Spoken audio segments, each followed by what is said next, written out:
Okay, I'm going to turn off my camera for the actual training here.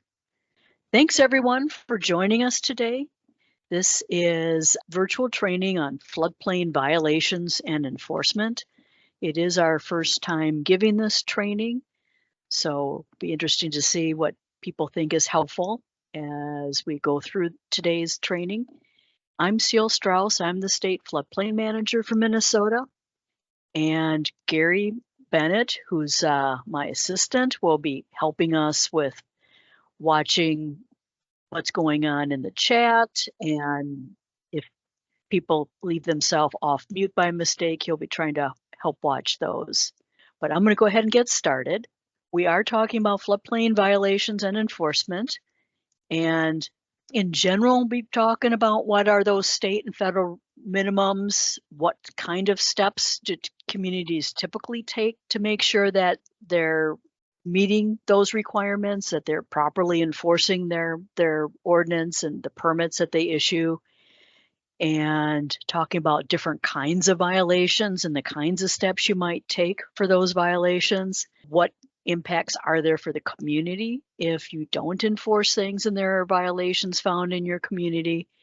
And I'm going to spend a little time at the end talking about some of the ways that FEMA and the state are able to track violations in communities and some of the data that we have available to us. So federal and state requirements for enforcement of the ordinance.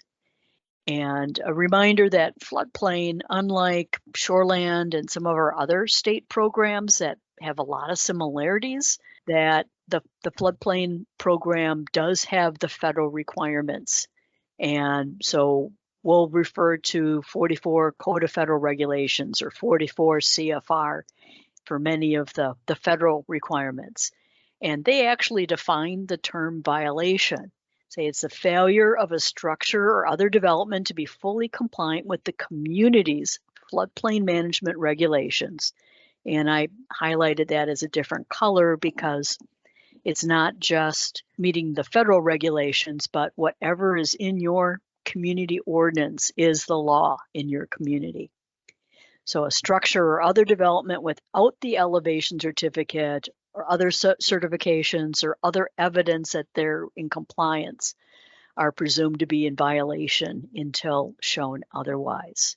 And again, that's coming from the Federal Code of Federal Regulations. The other thing that FEMA does point out up early in there when they give a related training is reminding communities that if you have more restrictive standards, you're supposed to be regulating to those standards and enforcing those rules. I have seen communities where they might have some higher standards, not necessarily in the floodplain area, but in other areas, but then they give out variances like they're candy. So for floodplain in particular, we're going to be looking at helping communities ensure that they're fully enforcing their higher standards and their regulations. Then also in the CFR, they point out that if floodplain regulations at the state or community level are more restrictive, those are things that are encouraged and they will take precedence. So high level, what's required in your ordinances? One is that you require permits for any kind of development within the FEMA mapped areas. And in Minnesota, in the areas adjacent to the mapped areas that are below the BFE. And we'll have a couple slides showing this a little bit more clearly. You're requiring that the proposal meets your applicable standards, and before you issue the permit, that you're going to make sure it follows your ordinance. And when you issue that permit, that you're making sure that you require the as-built documentation and doing inspections and getting that as-built documentation, and in general enforcing your ordinance. All development needs a permit. That again is right in the CFR, in the Code of Federal Regulations, that permits are required for all proposed construction or other development in that mapped area on the FEMA maps. And development is defined pretty broadly. Certainly it includes buildings and structures, but it also includes dredging, filling, grading, paving, excavation, storage of equipment and materials. So it is very broad. And in other trainings, we go into more detail on what kinds of things you could exempt from a permit. Some of them, the very, very minimal kinds of projects, but most projects do require a permit. And if they don't get a permit, that's considered a violation. We don't specify what kind of permit. Certainly, if it's a building and you have building code, you're going to have building permits. But what you call the permit otherwise, it could be a zoning permit, a floodplain permit, a land alteration permit, whatever kind of permit you want it to be, as long as you have some kind of permit, is requiring those developments to follow your ordinance. Before you issue the permit, you're going to make sure it meets your ordinance.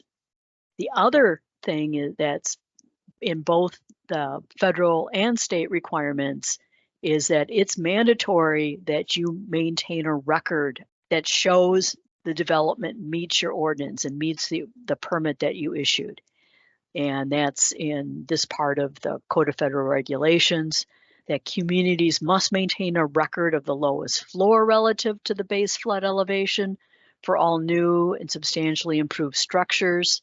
And that's broken out to a few sections in that actual language, but basically it talks about new buildings being elevated, the things that are allowed to be floodproof, that you have that floodproofing documentation, and for other kinds of development that you have documentation that they're meeting your ordinance.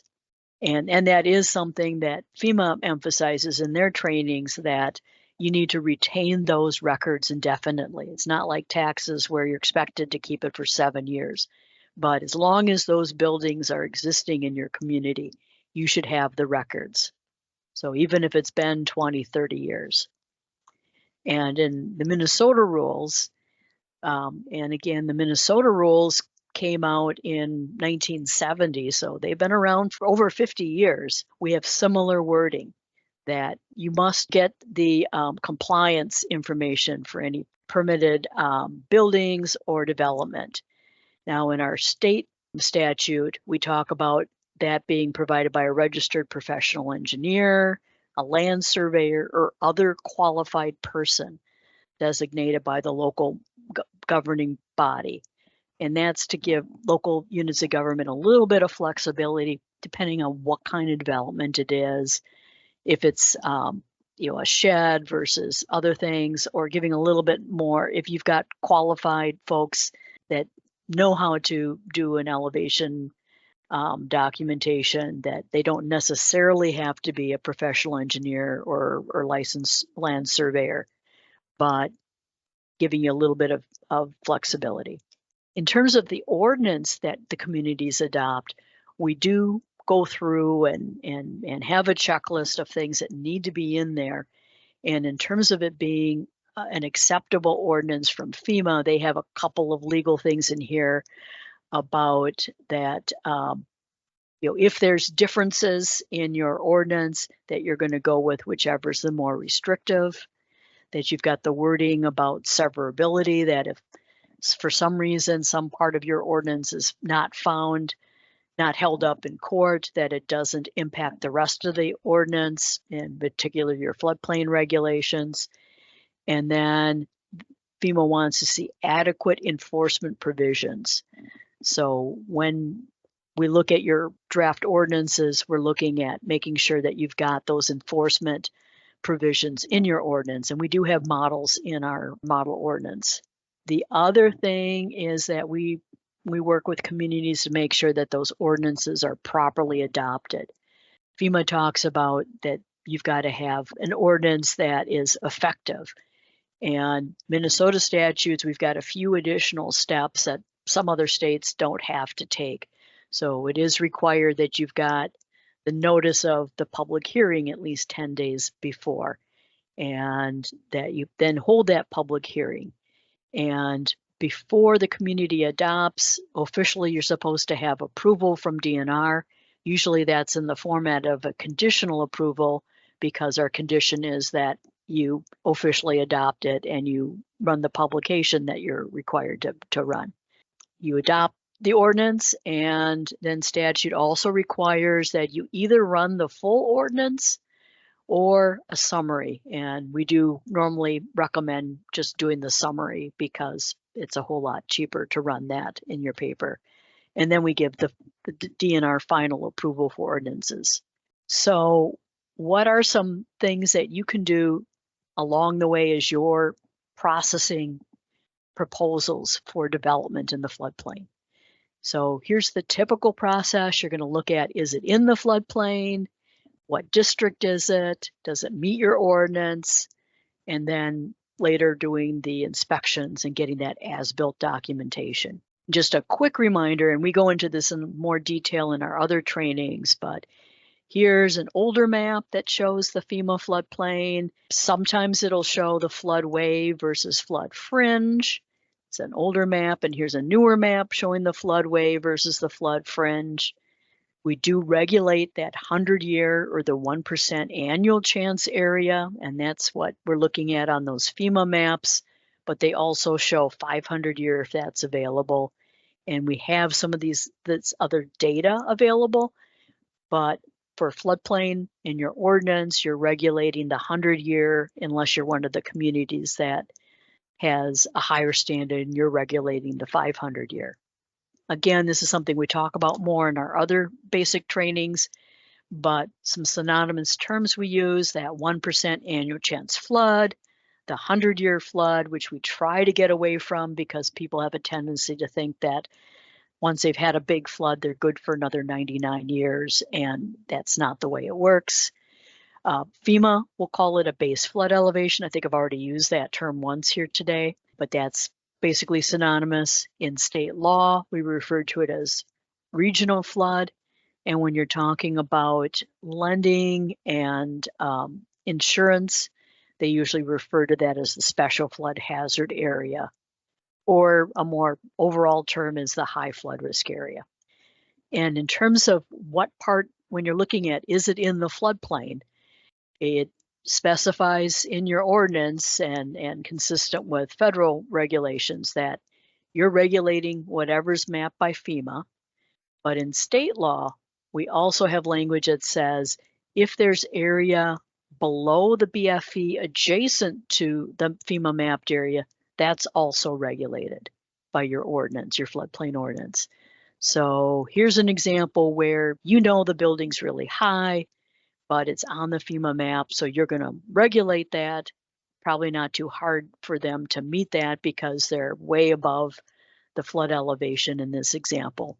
But on the other hand, in other states, they would not have to regulate this situation, but because of our state law, it says, hey, this area is adjacent, we're regulating that, and for protecting that building for the future, that just makes sense, because as we get better maps and we're delineating based on that lidar and that better topo information, that building eventually will properly be shown in the floodplain, and we don't want them to build too low and not be protected adequately. That language about that difference between the FEMA floodplain and the what's based on the ground is in our model ordinance, and again comes from state rule. The FEMA maps you'll be using will vary in dates. The older ones is what would look like here, where in some cases they've got a couple maps, a little bit newer maps where we've got the digital maps and a different looking cover. We've also got A zones, areas where FEMA didn't figure out where the floodway versus flood fringe is. So here's a couple example of those. Again, we got into more details on how to work with these areas in some of our other trainings, our dealing with A zones and our FEMA map basics trainings in particular. After we figured out whether that proposal's in the floodplain and what zone it's in, then we're looking at, okay, what ordinance standards apply to this situation. And we strongly recommend, if you don't have a good set of permit applications forms, to consider the ones that we've got on our website. We've got one version that's kind of a simplified one that is more for developments that don't involve buildings. And that's what this one looks like here. So, your decks, some of the grading, culverts, bridges, some of those kinds of things. And then we've also got one that does have the building information and gets into more details because you need more information when you're working with the building. For instance, actually, in the way that all of these are set up is that you've got a part for the applicant to fill out, to be completed by the applicant. And then we've got some pages that are to be completed by the zoning administrator to help you kind of step through what they're proposing versus your ordinance. So one of the first things you're looking at is whether it's in the floodplain or not, and if so, what district it's in. Is it allowable, permitted use? Is it something that you can allow with a CUP? If you need to know the flood elevations, it's got a place to be calculating that out. What datum is it? What was your source? What is that regulatory flood protection elevation you're using? That's going to be your lowest floor elevation or the elevation for flood proofing, if it's something that flood proofing is allowed.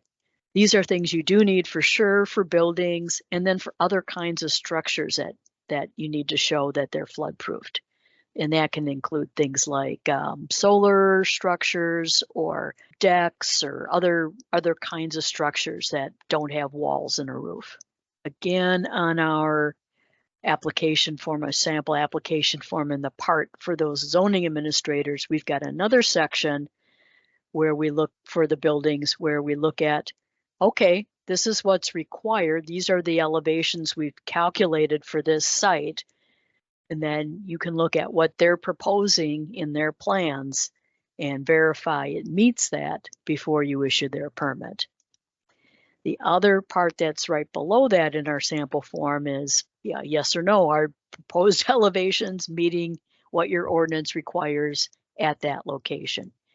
And then other aspects that are not necessarily elevations, but are they meeting other floodproofing standards? So for instance, one of the common things would be flood resistant materials or elevated utilities, that they're anchored and that they have proper flood openings. And just a quick reminder that the flood openings are something we allow for small accessory structures or for alternative elevation methods. And it's basically a way of equalizing the pressure so that you don't get all this pressure from the outside buckling the wall and causing the foundation or that lower level to burst and damage the building. But part of what you're checking is that you've got the proper number of openings, that they've got at least 1 square inch of opening for every square foot enclosed. It's got to be on at least 2 sides of the building, that it needs to be within a foot of the ground or the floor on the inside so that you don't get too much pressure built up against that wall before it meets that opening and equalizes the pressure. Here's an example of some engineered vents, and as part of your documentation, are they meeting our ordinance? You'll ask for the engineering certificates, because if they're engineered vents, the most typical one is the equivalent of 200 square inches. But no matter what kind of engineered vent, you want that documentation of the equivalent square inches so you can make sure that they're meeting your ordinance for those requirements. The other thing that we do have on our sample form, and that's a requirement for you to look at, is if it's an existing non-conforming structure, it was legally built, but before you had your current regulations, is it a substantial improvement? Or if it was damaged, is it a substantial damage situation? Because if it's substantially improved or damaged, you need to have them bring it into compliance. So we've got a few things here to help out looking at whether it's substantial improvement, substantial damage in our sample forms. And we'll also, this has got some information if you've got cumulative language in your ordinance, the minimum requirement for the state requirements and FEMA requirements looks at a 365-day period. So the substantial improvement at that time, but many of you do have language in your ordinance that talks about the cumulative improvements over time. So we've got some things to help aid you figure that out. And then we do have our post-flood substantial damage playbook, and there's other references to FEMA resources in here, in addition to some of the basics we have right in our playbook on how to calculate whether it's substantially damaged or not. If a project is proposed in the floodway, and a reminder that buildings should not be in the floodway. Your ordinance is going to prohibit buildings in the floodway. The one exception would be like open-sided public shelters and those kinds of things. But in general, there won't be any buildings in there, but they might be doing some grading for a parking lot, or a road crossing is the most typical thing that we see, a new culvert crossing or bridge crossing. And your ordinance, based on those federal minimums, they need to show that they're not causing any rise. If it's in a detailed study area, it's going to be that 0.00. They need to fill out that no rise certification. Or we've got a few situations where they can use other standard engineering practices. And again, we get into more detail on that in some of our other trainings. But in our form, under the floodway section, we do talk about, is this something that's allowed in that floodway district? And have they determined that it won't cause that rise of more than 0.00 feet? And if so, did they attach the no rise certificate, or did you have some other accepted practice that it's based on? Or if it does have a rise, did they get a conditional letter of map revision? So we tried to lay these things out in our sample permit application form. And then for developments in general floodplain districts, whether the cumulative increase would meet our state standard of 1/2 foot of less, or making sure that nothing impacts existing buildings. And again, we get into the details of meeting these in our other trainings, but in our sample form, and if you don't use our form, you want some similar process. You're making sure that they meet all these regulations. So if it's not in a flood fringe where they've already taken fill into consideration, if it's not in a floodway where they've got to do the much more rigorous analysis and show the 0.00 rise or less, this steps you through what you need in that general floodplain district and that allowable rise. As I mentioned, we've got other trainings talking about how to deal with some of these things, but it's minimum requirements for you to issue that permit to make sure they're meeting these requirements. We do have a page about the allowable rise in our quick guide, and we actually had a page about the no rise certificates on page 41 of the Minnesota quick guide here. One other thing can sometimes be a problem and become a violation. It's very common nationally that this becomes a problem, is that there is an option that you can apply to FEMA for a letter of map revision based on fill. That is a situation where the FEMA map is correctly showing the area is low, but if someone puts the fill in there, they elevate their building according to your ordinance, and they show that lowest floor is meeting the minimum elevation, and that their lowest ground touching the building, the lowest adjacent grade, is at least at the flood elevation or higher, they can apply to FEMA to get what we call a mandatory flood insurance waiver. It's basically they get something from FEMA that says, yep, based on this as-built information, you have reduced your risk, you've elevated the building. In FEMA's eyes, you're not in the floodplain anymore for the mandatory flood insurance requirement.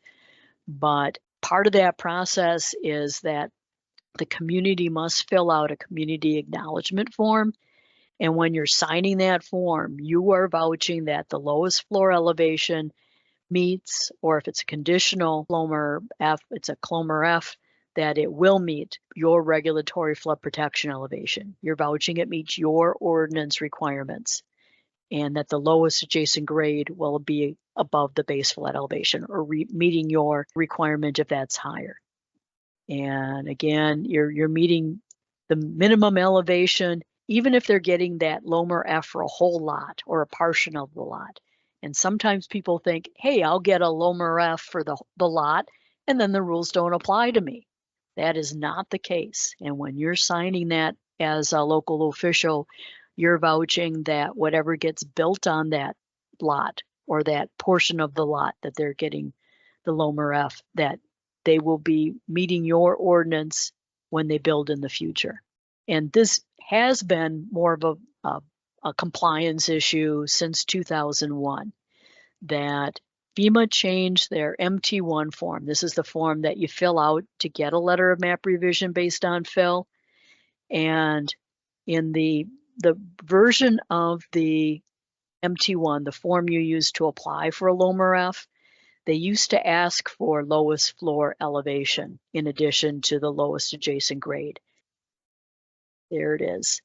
And then in 2001, FEMA came out with Technical Bulletin 10 and basically put the onus on the local officials to vouch that they're going to meet those future requirements. And I won't get into all the side issues here, but basically they were creating a way for people to legally put in basements, because if they filled the lot or filled the area, filled in that area and got the LOMR-F for the filling, then they went and put in the basement meeting certain standards.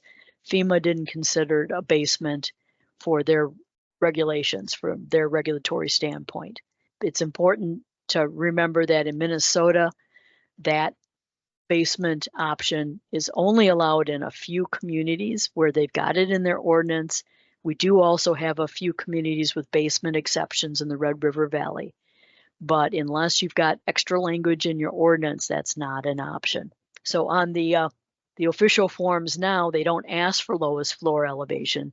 They're really just depending on the local official completing that community acknowledgement form. And they recently did update Technical Bulletin 10. They tried to make some of these things clear, that you still need to meet those requirements in the future building, but we still have a lot of problems with that. So moving on, so you've issued your permit and you verified that they were meeting all your ordinance requirements, then the level of inspections that communities have does tend to vary. We certainly strongly encourage that you have at least one in-person inspection, especially for buildings, once they got it ready to pour that lowest floor. If you can catch problems before they do that, that's the best time to get things corrected. But you should have inspections, and I know it will vary by community. But then it's really important, as noted, it's a requirement of both the state law and federal law that you get as-built documentation. You can use the FEMA elevation certificate. We do have a DNR as-built form that we put together quite a few years ago. We really need to make another one that it would be a supplement if you're doing the FEMA elevation certificate, because there's a lot of overlap between our two forms. You need the FEMA elevation certificate if you're a community rating system community. That's one of the few requirements that you must choose to enforce in CRS communities. The rest of the higher standards and things you do, you get to pick from a smorgasbord of options, but you must use the FEMA elevation certificate in those communities. And then it used to be the elevation certificate was required for buildings that were in the mapped flood prone areas, in the special flood hazard areas, if they were getting a flood insurance policy. Now you're not required to have the elevation certificate, but we've heard from many sources that in most cases you get a better rate if you use the elevation certificate. So we do encourage using the elevation certificate, but you might also have them do a local form or the pertinent parts of the state form here, because we've got the state requirements, like what's the fill going out 15 feet from the building, especially if it's a residential building, that's state requirement.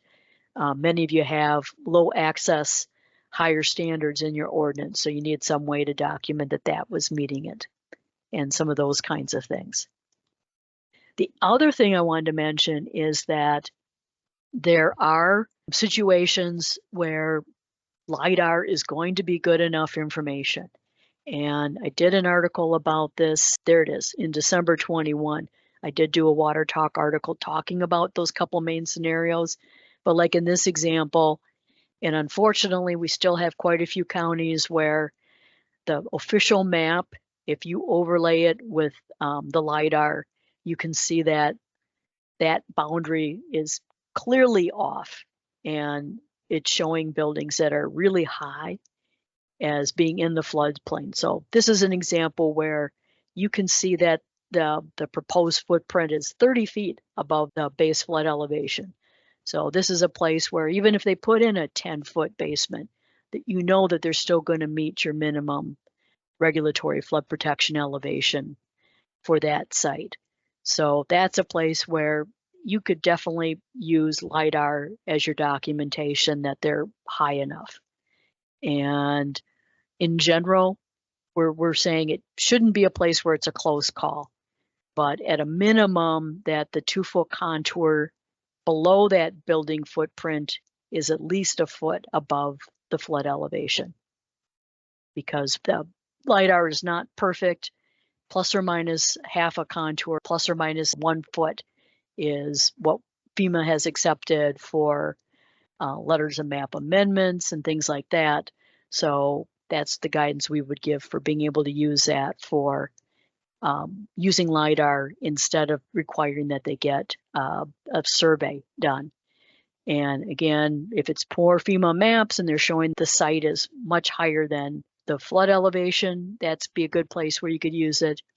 If it's a small shed and again, the contour below the proposed site is at least a foot above the base flood elevation, you know that building, or if it's a like an accessory structure, a pole barn or something with where you've got slab on grade, that you're looking at, you know, will they for sure be above the minimum here? And if the lidar demonstrates that, you can use the lidar and save them the money on an official survey. So a little bit more about what is a violation. Certainly if they're not getting a permit.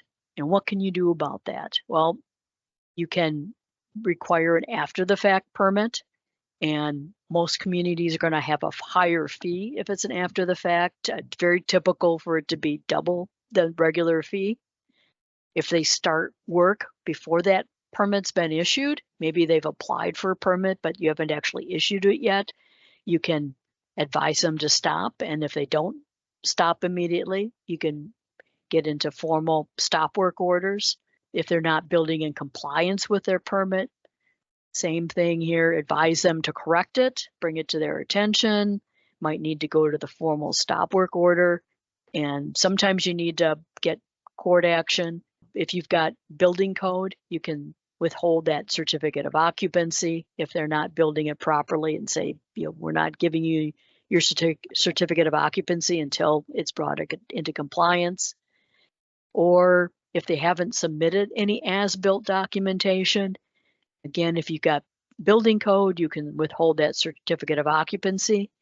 Or many of our communities, including many of our counties, don't have building code, so they don't have that certificate of occupancy to hold over their heads. So there have been situations I know about, both at a county level and a city level, where they figured out, well, what would it cost to do that survey in our area? And then they require escrow that would cover the cost, that if they don't submit the as-built documentation, that the county or the city can hire a local surveyor, get that done, and they use the money that's in escrow to cover that. But if they submit their documentation, then they get their escrow money back.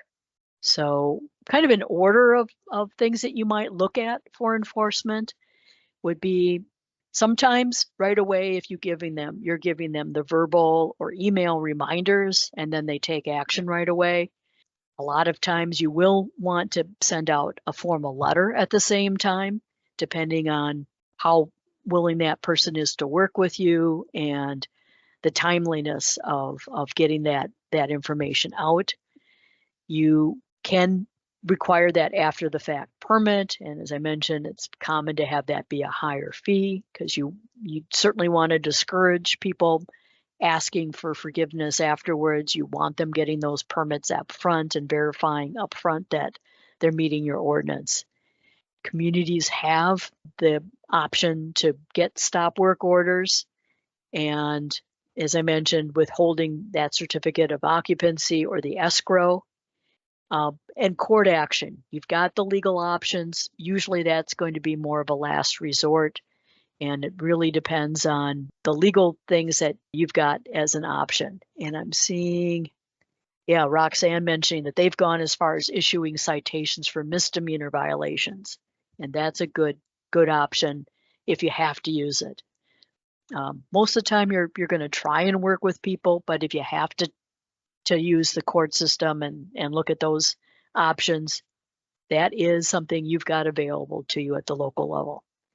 If the community has used all their options, you've cited them, you've gone to court, you gave them, you tried to work with them, and they still continue to have a violation, you can ask FEMA to put Section 1316 action on that property. And that's basically a section of federal law that allows you to put them on a list where they cannot get flood insurance for that property. It's basically blackballed for getting insurance for that property. May not help with that particular landowner because they may be independently wealthy and they don't have a mortgage and they don't care if it's not a mandatory insurance situation for them, but it is on there then for future properties. Just what other things have people done in your communities? And as Roxanne mentioned, the citation for misdemeanor violations is a good option. If anybody can think of anything that we haven't brought up, if you want to throw that into chat, or at the end, we'll have a chance to talk more about some options. So what happens if you don't enforce things at the community level?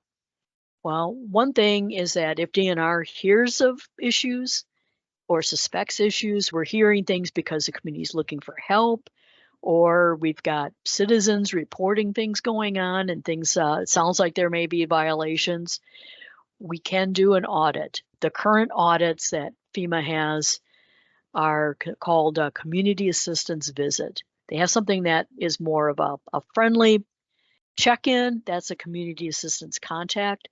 But the community assistance visit is a more in-depth look at how the community is doing and checking examples of recent permits, making sure that you're administering those properly. You've got the documentation, the as-built documentation. And I will mention FEMA's in the process of updating their audit system, and things are going to start getting new names. And they're going to have us do more kind of lower level audits, checks of more communities, trying to get it so all communities over a 5-year cycle have some level of a check-in. And the first level will be more of a self-audit with some DNR oversight. The CRS communities, they want to get as many points as possible, have as high of a rating as possible, because the higher rating they have, the folks that have insurance policies in their community get a discount. In Minnesota, currently, we've got communities with up to a 25% discount that are a class 5 rating. So communities don't want to see their ratings get downgraded. But that is an option if a community is not properly enforcing things. And then the other main area is downgrades that FEMA If there's a pattern of problems and a community is not addressing things right away, FEMA can put a community on probation. Oh, and I see there's a question about how do you know if you're a CRS community? Well, there's only 9 in the state, and I know off the top of my head what most of those communities are. Roxanne, you're Benton County, right? So I know you're not a CRS community.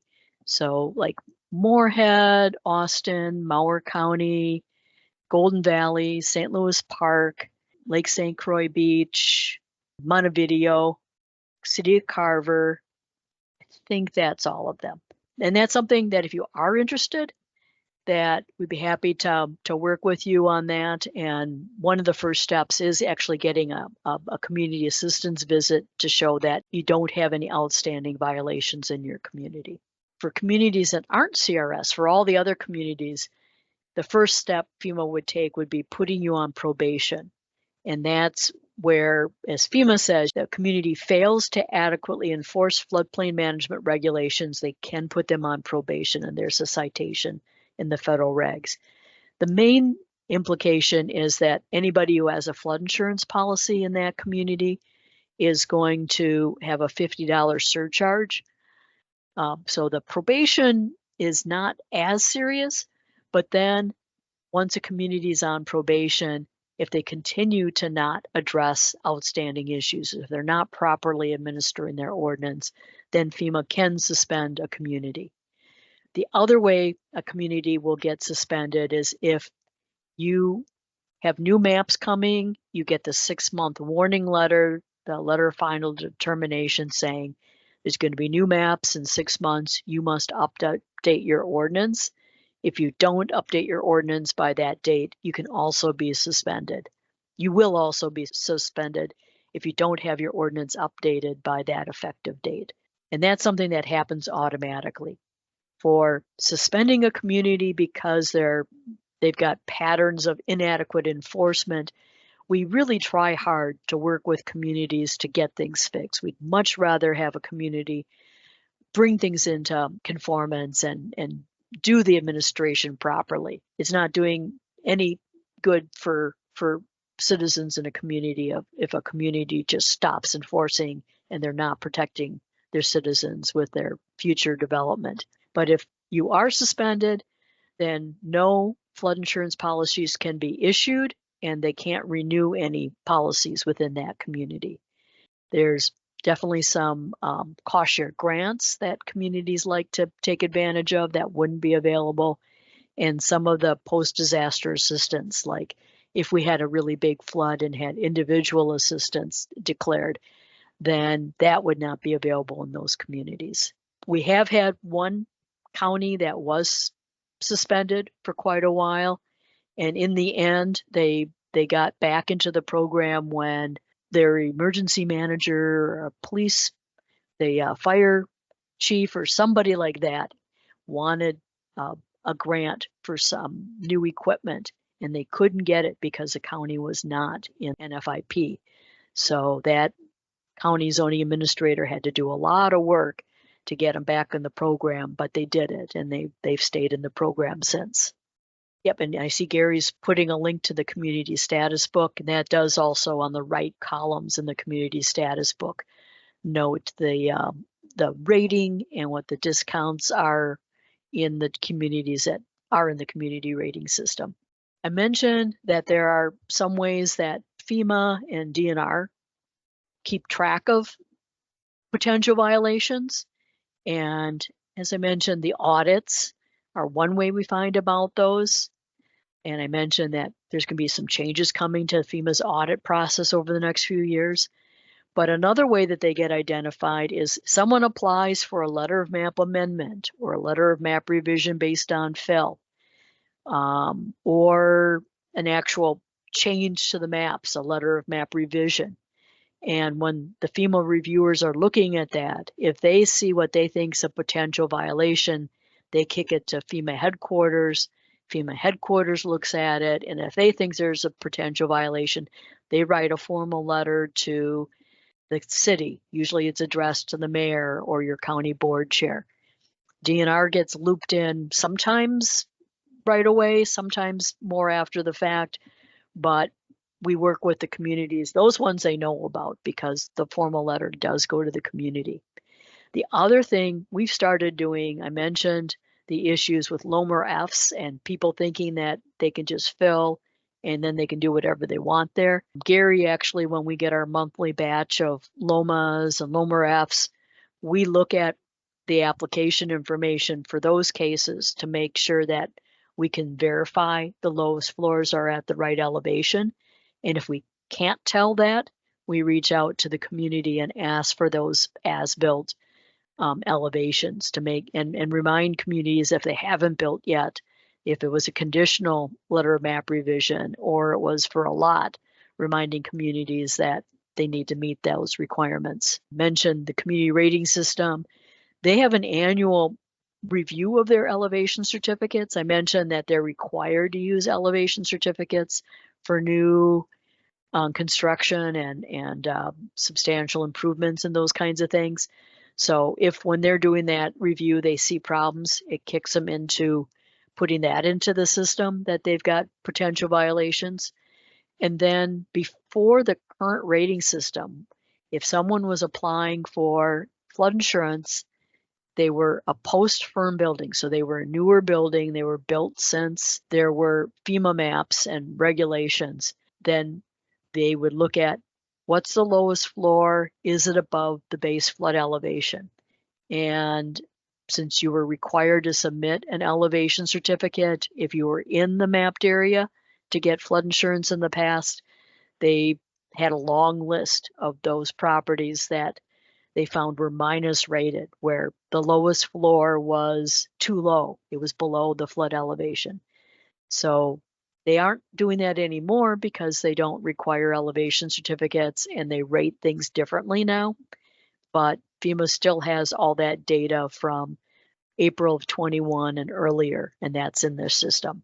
And FEMA's got something called the National Violation Tracker. It's fairly new, only started that maybe a year or so ago, but that's where these potential violations are loaded.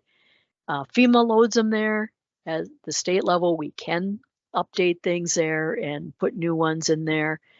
And the main sources are those same four methods: the minus rated from the old policies, from letter of map change reviews, from the community assistance visits and other kinds of audits, and from that CRS elevation certificate review. We can only share the information at the address level with communities if you filled out the information sharing access agreement. And to get that, those are good for 3 years, but usually you're going to be working with James Sink, our regional flood insurance liaison, or our RIFL. And here's James's email, and they supposedly have this data request email also, but I would still include James in your request. So here's an example of what I can see, and I've blocked out the community and the addresses. So here's one example of some violations in here. And these were buildings that were in floodway that they weren't allowed to be, but they actually were mitigated. They got their LOMR that they were supposed to have. And so that actually shows that they're mitigated. And I can update that. Here's one where FEMA updated. And we've got another non-building specific violation in this community. Here's a different community where all of their violations are those minus rated, where the lowest floor was below the base flood elevation and they were a post-firm building. So unfortunately, I can't tell you your addresses unless you do that agreement. But if you wanted to shoot me a note and say, hey, do we have any outstanding violations in the National Violations Tracker in our community, that I can tell you. I can tell you maybe the number, but I can't give you any addresses unless you do that agreement. And here's the types of violations. Most common in there is going to be those low floors that were flagged during the getting the policies in the past, or floodways, or they don't have proper openings, basement issues, mechanical, equipment, I think is what E is for. They didn't address substantial damage, substantial improvement, didn't do proper flood proofing, So some of the kinds of things that can land them on this list. We already mentioned that community rating system, they have a discount normally, but if they're on the discount exclusion list, that's the group of buildings that they have an outstanding violation. Then they put on this list where they don't get the discount. And if an individual asks their agent, well, how come I'm not getting my discount? They'll tell them to ask their local floodplain administrator why they're on the list. But unfortunately, local floodplain administrators don't have access to the National Violations Tracker. So it's an issue in some of the CRS communities that there's some disconnects in what their citizens are being told versus what they can provide. So if you do get someone asking you about that, that's where you can reach out to me. I can help you with some information, but I'm going to need that ISAA to give you any address specific information. And here's just shows the kinds of things that will show in that database, the ways that they can be mitigated. We can say it's been mitigated to meet the minimum federal requirements. It's been mitigated to meet that higher state or local ordinance. It's been mitigated because the building's not there anymore, or we reviewed the situation and it shouldn't have been put on that list in the first place because maybe the agent who filled in the information from the elevation certificate typed in the number wrong, or they misunderstood which number to put in there. So there definitely are some mistakes in there, and there's a way to get that corrected in the system. And if they're one of those situations, they'll be taken off that discount exclusion list. But sometimes things just get mitigated to what FEMA calls the maximum extent possible. So they don't fully get mitigated. They made a good effort. That won't get them off that discount exclusion list. Or if there was a variance issue, that doesn't make it right. Or if they just plain haven't done anything to mitigate. These are the things that we can enter in that National Violations Tracker. So ending with our overall goal is working together, trying to avoid any violations by properly reviewing what's allowed by your ordinance and what they're proposing to do, and dealing with any violations that do come up along the way. And it's a lot of that work, of course, is going to be at the local level. It's your responsibility, but the state, and sometimes we'll bring in FEMA to help where we can, and trying to make that good teamwork. And I just pulled a couple of the icons from the system here. I need to find a better picture for that. So that is what I'm covering here. And it's almost 2 o'clock, so I know people will be needing to leave, but if you have any questions, feel free to either put them in the chat, or at this point, you can take yourself off mute and ask questions. And I will mention on Wednesday, our monthly LGU forum that we've been having, that we are talking about floodplain, shoreland, violations and enforcement. I'll do a portion of this presentation on Wednesday, but we really want to make sure we leave time. We've got a couple of our local officials from Murray and Mauer talking about their experiences, and we should have more time, open discussion of some of the things that have worked for you guys at the local level and ideas that you've got for best practices and maybe lessons learned. Certainly we often learn from, gee, I wish we had done it this way or that way. And thanks, Gary, for putting some answers in the chat as we've been going along. So that is what I had in my presentation. So thanks, everyone, for attending. Thanks, everybody.